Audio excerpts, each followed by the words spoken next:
This program was brought to you by PennyMac TPO. Visit tpo.pennymac.com to learn more about becoming a partner and starting your journey to greatness. With the people, products, and technology to take you there, it's why they say, at PennyMac, greatness lives here. Welcome to The Interest. I'm Mike Savino. Even Congress is wondering how we get home prices under control.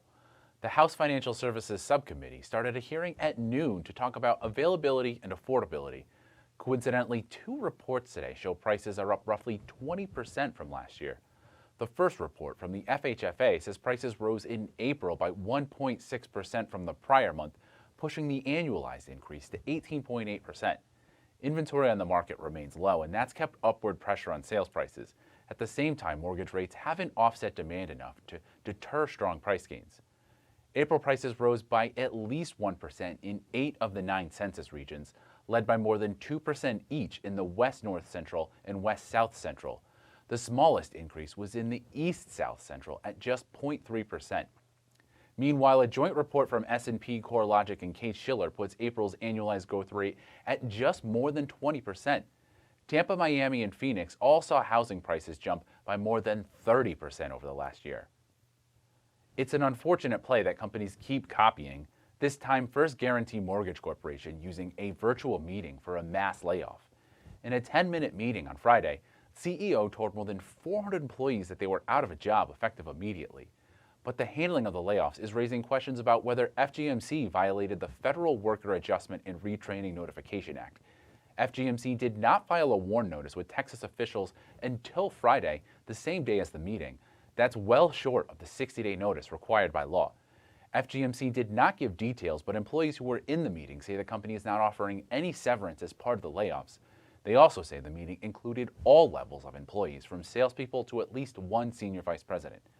One former employee who asked not to be named called it a tough, horrible day for everybody.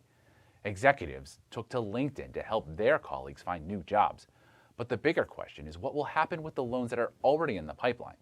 Will they be funded? And will the brokers receive the commission? Former employees we spoke to didn't know the answer, and the company did not respond to our request for comment. The former employees say that things hadn't been going well for the 30-year-old company since it lost an investor who bought a majority of the shares. FGMC has not been able to find a new investor. And finally, on the heels of the Supreme Court decision to overturn Roe v. Wade, both Redfin and Zillow are among the growing list of companies that say they'll pay for travel expenses for employees who have to go out of state for reproductive care. Zillow says that as of June 1st, the company offers up to $7,500 each time significant travel is necessary for health care, including reproductive services or gender-affirming care. And Redfin says it has a long-standing policy to provide every employee equal levels of support and health care, regardless of where they live. A spokesperson for the company says that includes reproductive care. This program was brought to you by PennyMac TPO. Visit tpo.pennymac.com to learn more about becoming a partner and starting your journey to greatness. For more on these and all of today's top stories, go to mortgagenewsnetwork.com.